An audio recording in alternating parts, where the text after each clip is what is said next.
Today's headline is Troubles of an Amateur Sleuth.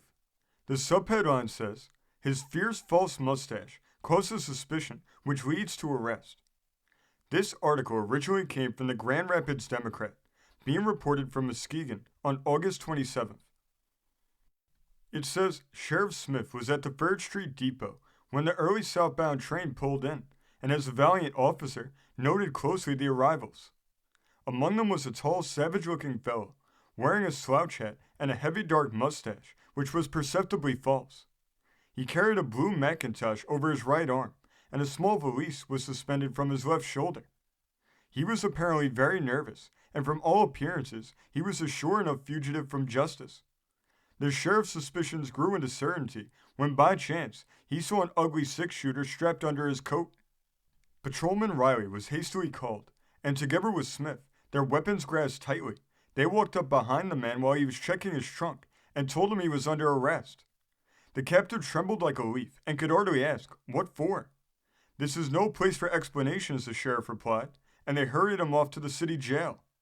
The little crowd that witnessed the arrest soon swelled into hundreds before headquarters were reached. Everybody thought the prisoner was Tascott. He gave his name as C.H. Manley and his place of residence as Ferry, Oceana County. He said he was himself a detective and was shadowing an alleged Cadillac counterfeiter named Fuller, who he said would be in Muskegon today on his way to Hattiesburg, Mississippi, and against whom he professed to have sufficient evidence to secure conviction. He told the officers how at the mysterious Fuller's house in Cadillac, he had discovered coining molds and gave them the detailed account of the manner in which he had worked up the case. The officers did not consider his story even plausible and took him back to the depot, where they searched his trunk.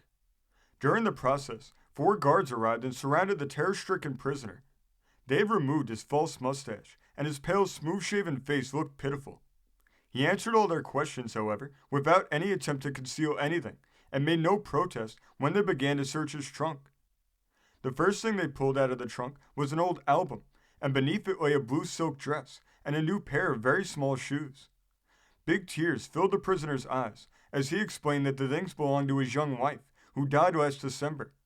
The officers found nothing of a criminal nature, and feeling that a blunder had been made, the sheriff released his man. Manley's story was afterward found to be correct. He was a crank on detective work and carried a Cincinnati fake badge.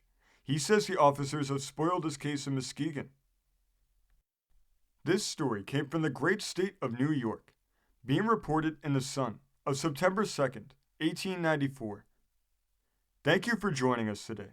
If you want to continue to uncover all of America's lost and forgotten history, then remember before you leave to hit the subscribe button, hit the notification bell, and remember to like and comment below.